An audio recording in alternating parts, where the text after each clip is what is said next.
عدالتی امور میں مداخلت کے حوالے سے اسلام آباد ہائی کورٹ کے 6 ججز کے خط پر سپریم کورٹ میں از خود نوٹس کیس کی سماعت کے دوران چیف جسٹس قاضی فائز عیسیٰ نے ریمارکس دیے ہیں کہ عدالت کی آزادی پر کوئی سمجھوتا نہیں ہوگا۔ چیف جسٹس قاضی فائز عیسیٰ کی سربراہی میں 7 رکنی لارجر بینچ نے از خود نوٹس کیس کی سماعت کی۔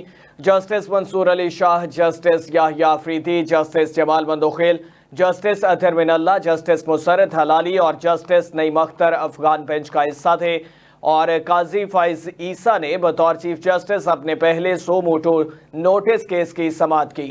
چیف جسٹس پاکستان قاضی فائز عیسیٰ نے سماعت کے آغاز میں کہا کہ سماعت کے آغاز کیسے کر سکتے ہیں اور پہلے پریس ریلیز پڑھ لیتے ہیں۔ چیف جسٹس پاکستان قاضی فائز عیسیٰ نے حامد خان سے مخاطب ہو کر سوال کیا کہ آپ نے کوئی درخواست دائر کی ہے تو کمیٹی کو بتائیں، جس پر وکیل حامد خان نے کہا کہ لاہور ہائی کورٹ بار کی طرف سے ایک پیٹیشن کل دائر کی ہے۔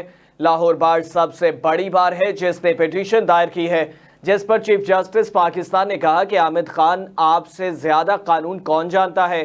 اب وہ زمانے چلے گئے جب چیف جسٹس کی مرضی ہوتی تھی۔ اب 3 رکنی کمیٹی ہے جو کیسز کا فیصلہ کرتی ہے۔ نہ کمیٹی کو عدالت کا اختیار استعمال کرنا چاہیے، نہ عدالت کو کمیٹی کا اختیار استعمال کرنا چاہیے۔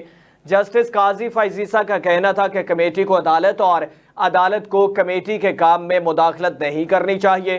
آج کل ہم گوبلز کا زمانہ لا رہے ہیں۔ پروپیگنڈا، جو گوبلز ہٹلر کا پروپیگنڈا وزیر تھا، وہ چیف جسٹس پاکستان قاضی فائز عیسیٰ نے ریمارکس دیے کہ جمہوریت کا یہ تقاضا ہے کہ آپ مان لو کہ مخالف جیت گیا ہے۔